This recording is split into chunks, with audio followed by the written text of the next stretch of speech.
I think there's some venture type folks who, it's almost the soft pitch, not that you want to raise money. Hey, I know you invested in them. We're doing something similar.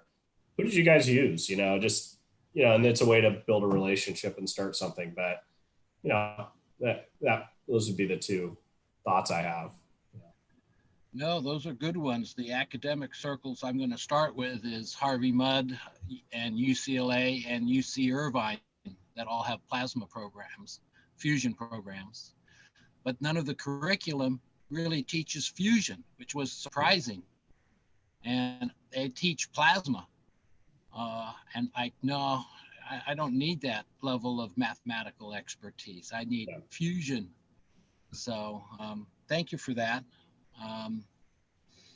But looking at existing enterprises and people who have exited those programs, there's 16 new ARPA-E for energy that have been funded in the last 2 to 3 years. So it's a growing industry. People aren't exiting, they're entering. And they're entering at the plasma end of it, not the fusion end of it. So I'm like, I better ask some people like you and whoever else I can and get the word out there that I'm looking. So that's more what this is about, I think, than anything else. Thank you for your answer. Yeah. How's it going? So how's day-to-day life now versus your own company?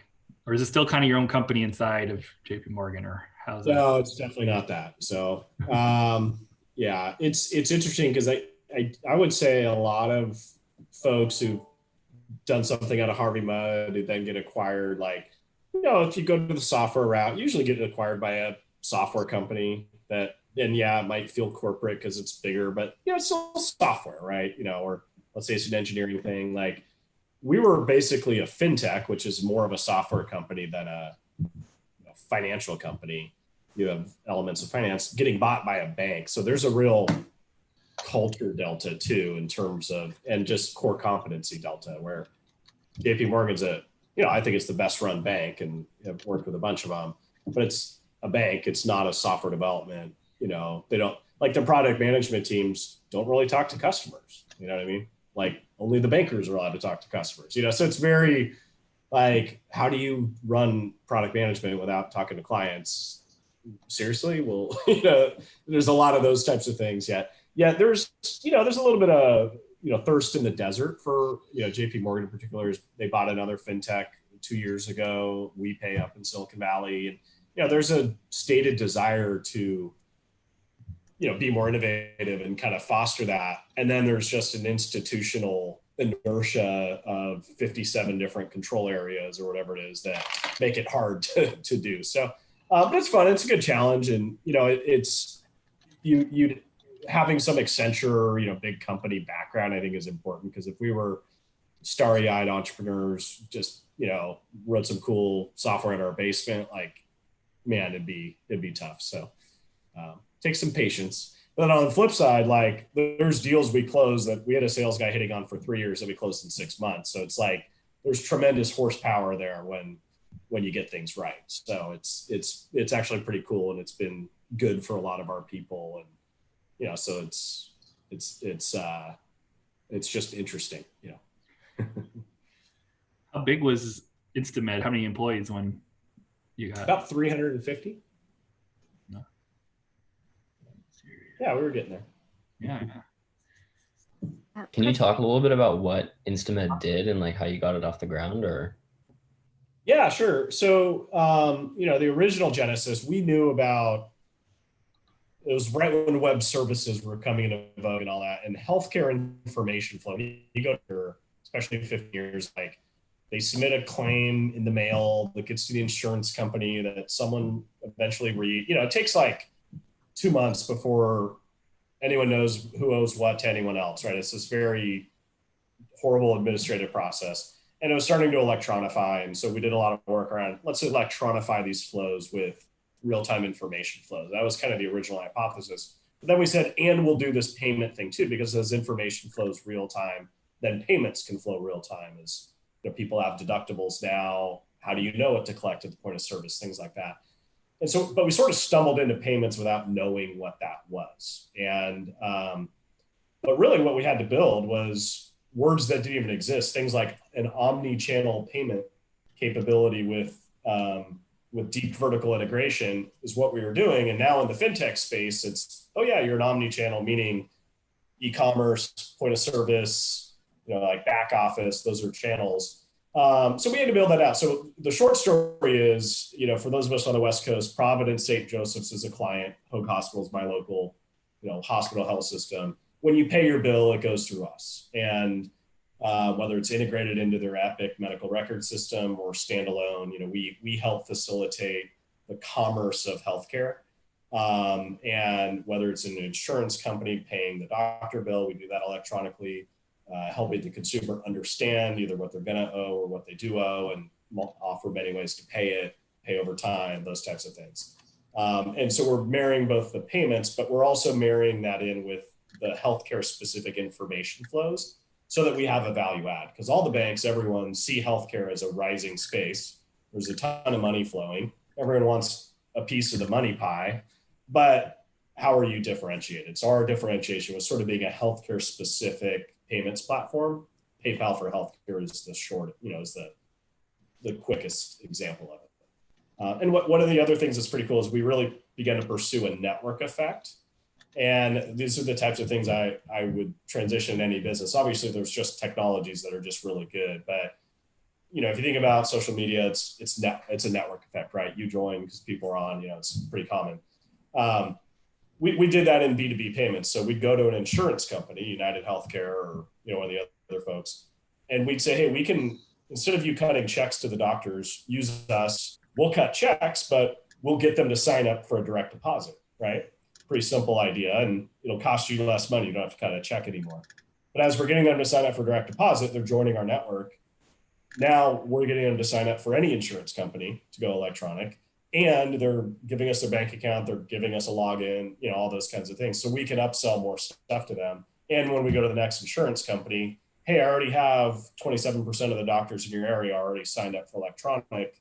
So it's as more people join, there's more value created. So we were able to work in a network effect model to it, which that really became one of our competitive advantages. Because at the end of the day, one of the things I learned is anyone can write software features and have a cool user interface, right? Like that alone, that's something you have to have. It's not a competitive advantage.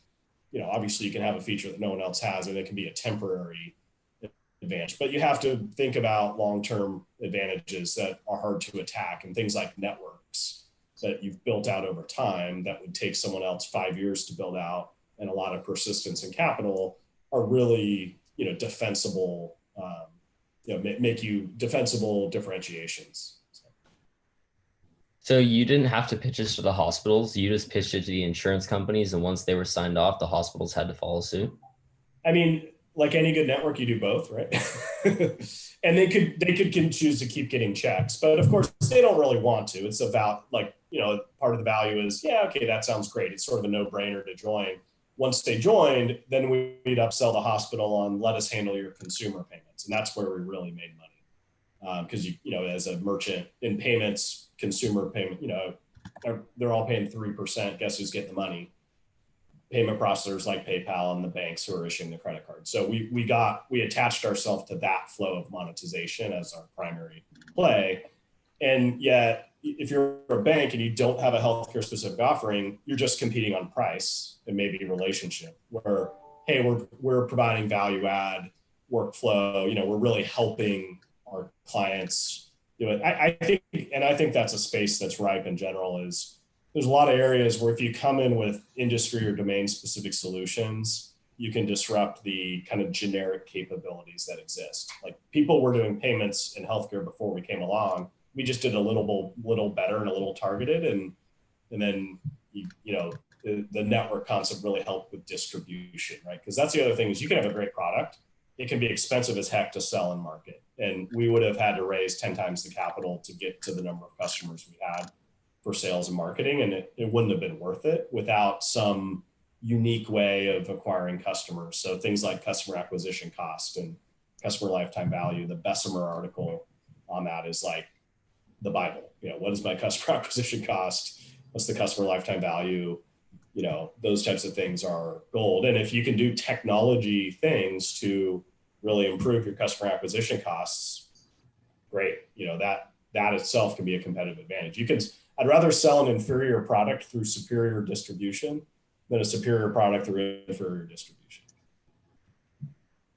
Gotcha. And on that, like in the early stage there, when you were processing those payments, did you do anything that like was very unscalable and was just like a way to get them done, like use ACH or something like that? Or like, did it always like, do you build the full product and pitched it to them? Yeah, I mean, we still use ACH. I think JP Morgan moves like 2 trillion a day via ACH or something like that. But what you do is you want to make it feel really elegant to the user, and then you use what's available on the back end. So things like ACH, like we're not going to change what's available on the back end, but we change the experience on the front end, and we act as that translation layer. Yeah, no, we build ACH and, you know, standard merchant acceptance that is not unique. And yeah, absolutely. In terms of scalability, yeah, we've invested every single year in our product set, staying ahead of it. We've invested a lot about 3-4 years ago to kind of get way ahead of it. So it's been very good knowing we were going to go to market and all that stuff. But outside of that, yeah, you wake up, I mean, I'm tied at the hip to a pager and, oh my goodness, we better not have a production alert, you know, all that kind of stuff, you know, and, you know, you want to get ahead of what you can, but it's really hard to predict everything. Azure was down yesterday, right? AWS goes down all the time. You know, you're never going to avoid that stuff, but you can work against it. I would say these days with the cloud, you know, scalability is a lot simpler. Obviously, you can still have bad code or bad architecture, but, you know, I had to manage against like data center build out too, and lead times. And, oh, we can't buy servers because we have to do our next capital raise first. So how can we, you know, digest the growth we have, you know, things like that. Where now it's like, oh, add more servers to the AWS, you know, instance and boom, scale out. So.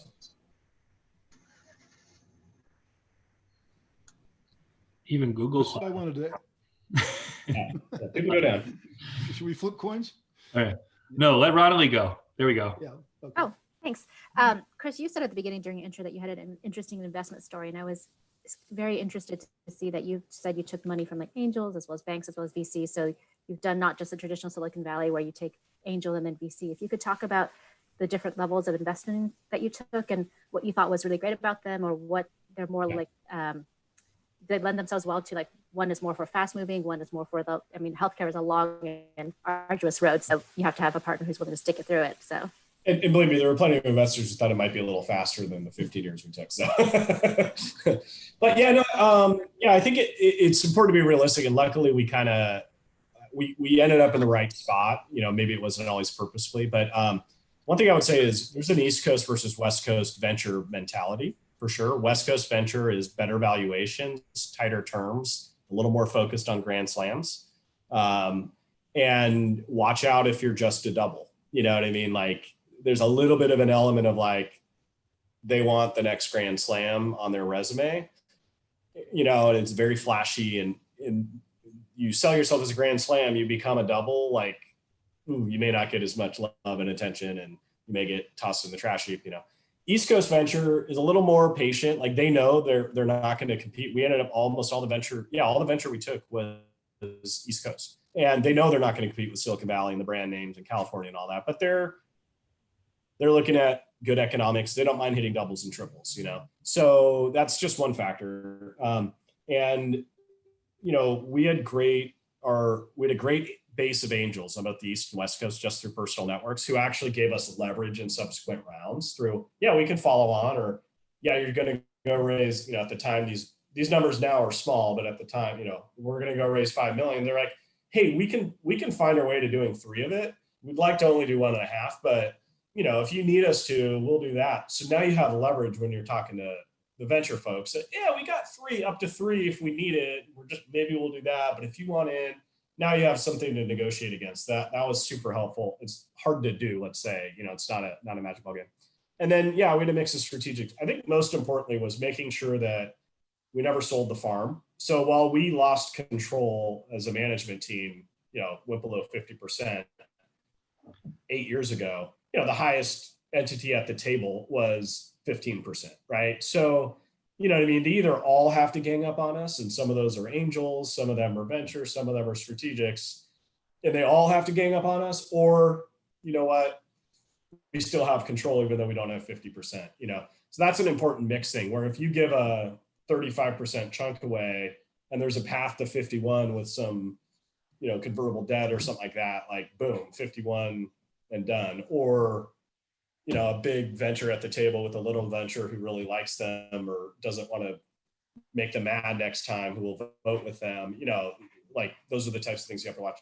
The strategics were interesting too, but we were able to kind of dictate the terms to some extent, where we gave up a board seat in one case. In the second scenario, we said not even a board seat.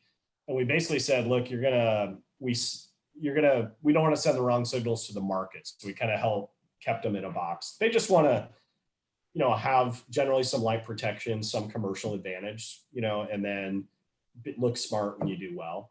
I think that's ultimately it. And we are seeing, like in the payment space, there are banks that are known for placing bets on fintechs, providing sponsorship and the bank charter. And it's a pretty good model because, as a fintech, you ultimately need a bank behind you to do the ACH, and, even all the cool fintech, startups you hear about, there's a bank behind them. It's just, there's banks that kind of are good at doing it silently. Thank you.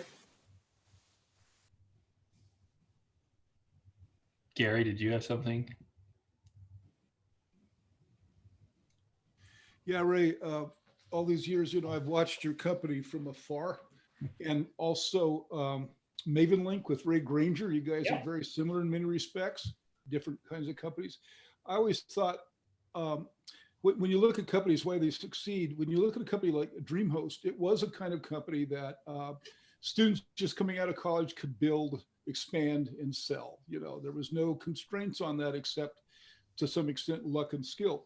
As I watched yours, knowing your backgrounds, I also knew John Vickery at Accenture, I figured there's no way in hell that your kind of company could be done by somebody who had a background other than the background you had at Accenture or some company like Accenture. That was not the kind of company that could be done just by somebody with a great idea that's software based. Right. And so I'd explain that to students and try to get through the subtleties of why that's true. And also I'd sort of point out, it's actually not a software company. It's a company of people who have really labored to build relationships with other people through a very, very hyper professional network, like the kind that is formed by Accenture, Pros, and the like. And for some kinds of companies, that's absolutely necessary because you're approaching two industries that are very hard to get into at any level. One being medical, of course, and the other being banking, right?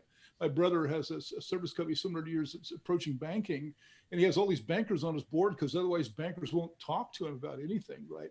So I'm always hoping students kind of understand that about certain companies. If you're doing a banking project, you can't just go pitch it to a group of bankers. And if you're doing a medical project, you can't just go pitch it to a group of doctors. You have to have this sort of ground laid that maybe can't be done by just a graduated student or something like that.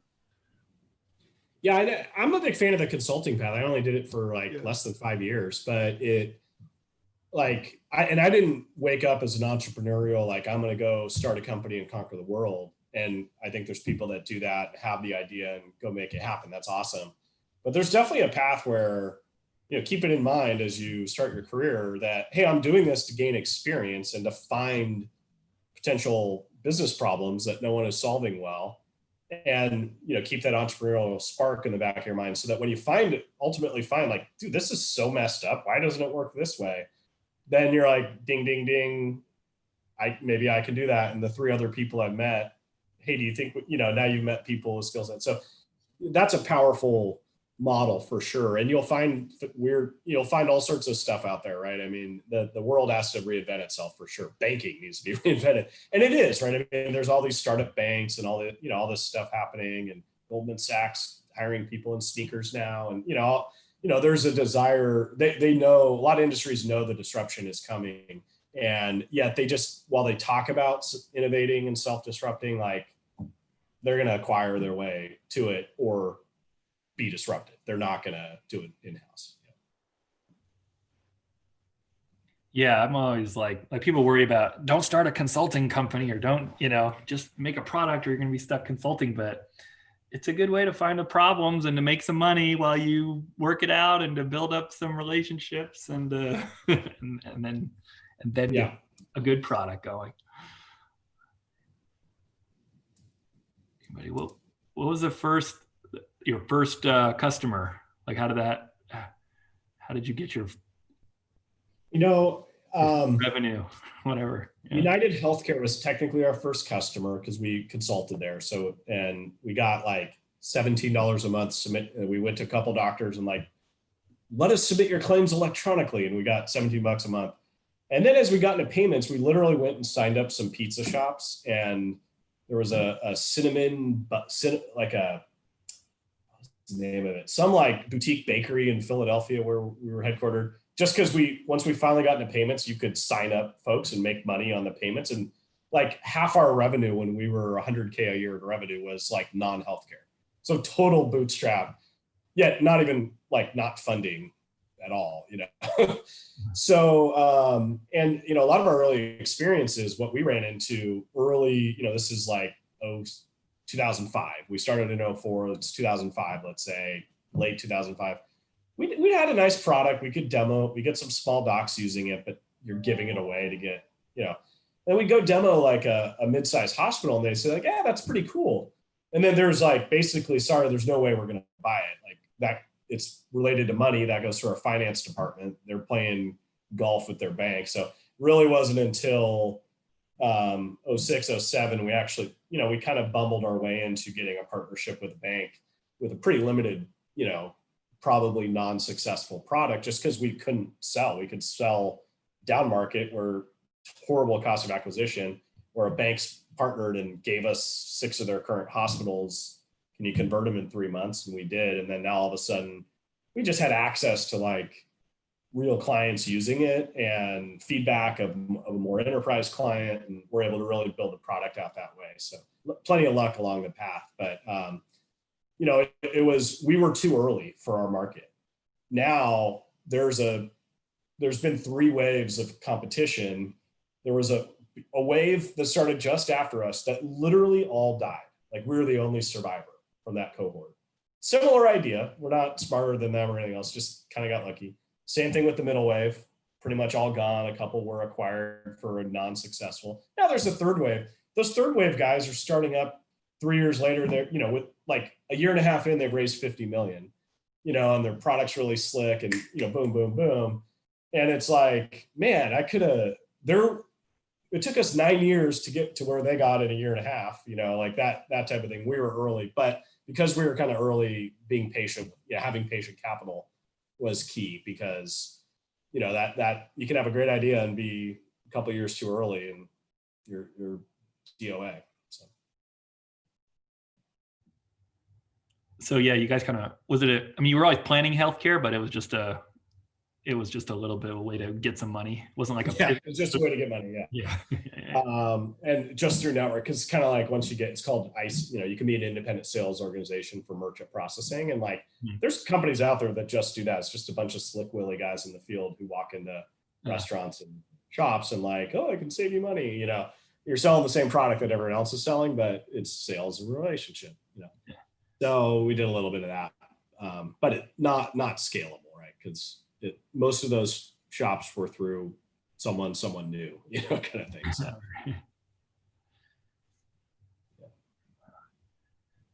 So how long you got a vesting deal? How long are you going to stay at JP Morgan? Are you happy you're going to stay there past your vesting, or not make it all the way to your vesting, or right to your vesting? What do you think? Yeah, these kind of things will come with some tethers for sure. It'll certainly stay through, it's a great place. I mean, it's the second most profitable public company in the world, right? Apple's number 1, JP Morgan's number 2. So yeah, there's higher valuations and all that stuff, but in terms of just cash, like what they bought us for, they make in cash in 2 weeks of operating. Like, so there's a lot of money sloshing around, and that's not a bad place to be. In fact, I always used to joke, having dealt with banks as like distribution partners, we deal with their product teams. And I'm like, when I retire, I want to be a product manager at a bank, because I don't think you do anything. You come up with an idea and your compliance team shoots it down, and then, all right, I'll come up with an idea next year and then I'll move on. So, but it's pretty cool, because there's a big desire within JP Morgan broadly to innovate. JB Diamond's really passionate about healthcare. So it's a pretty cool environment, but there is that inertia of that mid-level that, the banks themselves, they've shot themselves in the foot. Wells Fargo, but like, we can't even give our salespeople quota right now, like, because Wells Fargo had quota and it backfired, and all those kinds of things. So, but it's a cool environment. They're doing some interesting stuff, and then their digital stuff, like, there is pretty good. So there's a lot of really good people and a lot of people who get it. So I can see sticking around for a while. Like, I don't have a ton of appetite to go start the next big thing and slave away. So, Are you in New York? No, I'm in Southern California still, Newport Beach. How's that working for JP Morgan? Hey, they now like the hip California tech centers. Like, there's a bit of a desire to, like, up in Palo Alto, they're building a big campus off of the WePay acquisition, and they're moving some Chase Digital stuff there. There's a desire to be hip and trendy and be in the game, because they get it. If their technology they know is behind the alternatives, and if they don't attract, they die. So there's at least an intent to compete for talent in that way. So, but yeah. But it means they asked me. So I'll be blunt, COVID's been bad, but I've been happy, because I was starting to get can you come out for this meeting? Can you come out for this meeting? And I'm like, there's no way I'm going to stick around. I have 3 young kids. Like, I don't want to live in a New York hotel room, so this has been nice, because we can get stuff done, so all that fun stuff. Quality of life's important, so. Yeah, you can prove it to them, and then get your whole 4-year investing thing will be like, COVID won't even be over by the time. Yeah. Well, I don't know. I mean, you can stick around, but it's too. Yeah, I'm fine either way if someone's got something. Boop. Oh, got so much bigger. There we go. He was the one holding us back. I don't know. I think. Thanks again. All right. You. He knows stuff. Anybody has any questions? I can share his email. That's okay. Yeah. Thank you, Chris. I don't care. Yeah. LinkedIn me. Yeah. Yeah. Awesome. Cool. All right. Well, thanks everyone. Thank you. Have a good one. Have a good weekend, everybody. Woo. Oh, hey. Did you have a question, or are you saying bye? Oh. All right. Cool. I have a question. Right. Oh, someone had a question. I heard it. It's regarding the one slide pitch deck. Oh, for me. Okay. Yeah. Yes. I am working on it right now. And you said it can have video components to it? Oh, sorry. Yeah, I'll make it clear. I'll send an email. There's 2 things. There's a 1 slide, and there's a 1-minute video of you explaining. Yeah. If you go to that link, but HMCINQ.com/YC, you'll see examples of both in there also. Cool. And a follow-up question. Am I, during the actual pitch, which is, 2.5 weeks away. Yeah. Are you submitting the video, or are you required to go live with your slide? She should be there live, because there'll be breakout rooms and talking to people, but the video will be played as a pre-recorded thing for the demo day. I think I missed this, because I missed last week. I was attending some services for my family. Yeah. These are good. That's why you got to talk to your users. So you think you have everything explained, and then you're like, oh, nope. All right, I got to make this better. That's good. Good feedback. Thank you. I'll send an email. Yeah, no problem. Any more questions for me or Chris? I have a pitch for you, Chris. I just realized this for your next thing. Okay, this is actually Michael Blend's idea. Is another mentor here, and I kind of love it. It's local credit cards, basically. So like, you make the Santa Monica card, you just mail it to everyone in Santa Monica, Well, first you go and get all the like Chamber of Commerce, local businesses, and say, hey, 10% off. We're going to locals. You can do it. It's just a Visa or MasterCard, it's probably a debit card or whatever. Yep, prepaid. Yeah. And they'll tie it to their checking account and just prepay it. And then it'll work with Apple Pay. It'll work with all the existing stuff. It's just if you're a local resident, you'll get your, Newport Beach card, tie it into your Apple Pay. And whenever you go to a local Newport Beach resident that has a little sticker in the window or is in the app, it's automatic like 10% off. Especially with it's great. It's I'm not going to start that, but I will. Yeah. I'm not afraid to share the ideas. I'll tell you who it's all. You don't have there's a ton of prepaid platforms out there that are just big iron. So you just need to connect to one of them and do the thing. So I've got one around bill payment for like elderly, like long-term, as our generation, my parents are older, and like family where prepaid, but a simple way where each of my siblings can each contribute $200 a month to a prepaid account. My mom can contribute what she can too. And then we can all have visibility and control into the bills, have a physical card if there's a caretaker.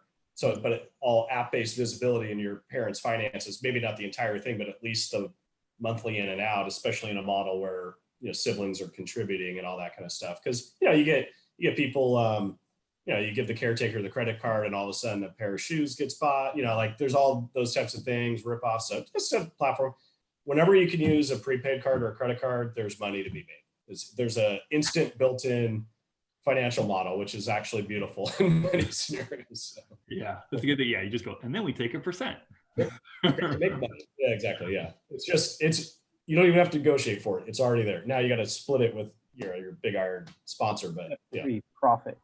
Yeah, step 3, profit. Yeah, that was the thing I realized running a Bitcoin exchange for a little bit. It's like, it's a good business to be in money because you just do the same thing and maybe it's a $10 transaction and you make 10 cents and then it's $100,000 transaction and you make $1,000. And you did it was the same database entry, it was the same amount of tech support, it was the same amount of work. Whereas most businesses is like, if something's like, if you're gonna make 100 times more money on it, you probably got to do at least twice as much work. There's probably something there. You're probably losing a little bit of margin, but it's just no point. Money, that's where the money is. Cool. All right. Well, thanks again, Chris. Have a good Thanks, one. guys. Hey, cool. Wait. Oh, no. Can't leave yet. Oh, I won't leave. I have one more question. Is it for me or for Chris? I'll let Chris. Actually, for Chris. I thought he left already. No, he's here. And you're welcome to answer it as well. Okay. Is there money in higher education and colleges right now with the expense, the newly added expense of COVID? There's a ton of money, right? I don't know what your angle is. There's too much money, to be blunt, right? It's way too expensive and artificially propped up, like healthcare. So you know what I mean? In terms of like the reason healthcare is so expensive is artificially propped up by the government and third-party payer, just like education. But it depends on the angle. Obviously, I think educational institutions are going to, be challenged. Those with big endowments and stuff will do fine. But a lot of the fringe folks, and I think Harvey Mudd will be generally fine, but like a lot of fringe institutions that'll be challenged. And just the whole country club model of higher education, I hope evolves, because building a super awesome country club and providing good education are actually, you should have a country club near the school that people can optionally join, and then have a place where there's really good education delivered. And those two don't always have to be combined. That's kind of my point of view on that. But I mean, there's a lot of money sloshing around higher education, that's for sure. But I do think the entities are challenged, just like healthcare. The entities are challenged. Bottom lines are challenged due to COVID. If you're a small doc, people aren't coming in to visit you. And if you are open, you have a third of the visits that you used to have. Yet, 5 years from now, it's going to cost more than it does now, not less. I know specifically from the Harvey Mudd side, it's funny because the schools have these endowments or these big endowments, but they like literally, legally can't dip into them, like even, so they're still like cutting budget. You're like, you have a $350 million sitting here and you're $1 million short and you're laying people off. But it's like, well, we're only allowed to pull 4% a year from the endowment. And that's already been in the budget. And now the budget's $1 million short. So we're laying off the grounds crew or whatever to make it work. Just because, I mean, they could just go to the board and get it all redone. But there's these controls in essentially that stop them from spending that money. So yeah, right now, COVID wise, they're even, schools that'll be fine are like, they're down. Like, all big organizations basically, I think are, if it's not just pure software tech. Because that's kind of, I've been working on an idea for over 10 years and it's a passion now. And I'm starting to see that the admissions offices, they don't have like unity. All of the admissions offices across the United States. Well, College Board can be the organization that is there, but there's no real organizational unity among admissions offices. And especially now, there's not a direct connection to the students that will benefit the most and have demonstrated the merit to achieve in higher education. So I'm looking to develop an application and an entire infrastructure in the college admissions world. My only advice, and I think this applies generally, times like COVID right now, it's hard to sell optional things unless those optional things have a dramatic day one cost reduction. Then it gets really, really easy. So I would sell and tailor that direction. Like, hey, if I can get these 6 colleges in this region on board, or however you start, you guys can all save 20% on your cost of admissions and improve outcomes. Like, let's say those were your benefits of this thing. Mention the improved outcomes and attract better talent. Yeah, they don't really care. But you mentioned the 20% savings, they care right now. A year and a half ago, attract better students, blah, blah, blah. Boom, that's what would have sold. So you just recognize what sells in times of hardship.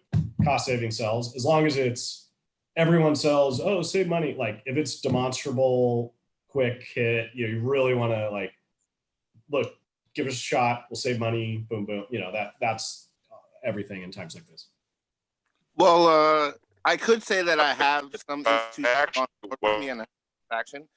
However, marketing wise, I've been very quiet and I've done a lot of time visiting the campuses on my own. And also what I came to the conclusion is, my whole point is the metrics that exist right now from FIS, from Peterson's, from College Board, they're out the window. And we actually have a whole new metric, rank that's going to be like some type of health, quality of life, COVID. Because in education in America and the world, COVID testing, daily testing has become the norm. So I'm trying to really determine if I could develop that ranking or if I could be a part of a team that's going to have all the colleges organizationally on the same page as we move forward in the future of admissions. Yeah, I know that, well, definitely they're dropping a lot of the requirements on SATs and stuff like that. There's definitely a revolution going. They dropped the disciplinary reporting. They dropped that recently. The subject tests, I think Harvey Mudd and Caltech and MIT were the last 3 to drop the math subject tests just right before COVID, I think. Yeah, so there's definitely something going to change, but it's a hard one to, it's a sort of a chicken and egg thing, getting them all to get on board if there's a network effect. So, but I think we're going to wrap it up. Thank you. All right. Thanks again, Chris, everybody. I'm going to close it all out. Bye. Start a cool fintech company and I'll be in your board of advisors. Yeah. Not yet. I need another year and a half, but yeah, cool. All right. Here we go. Bye. Ba-da-ba-ba-da.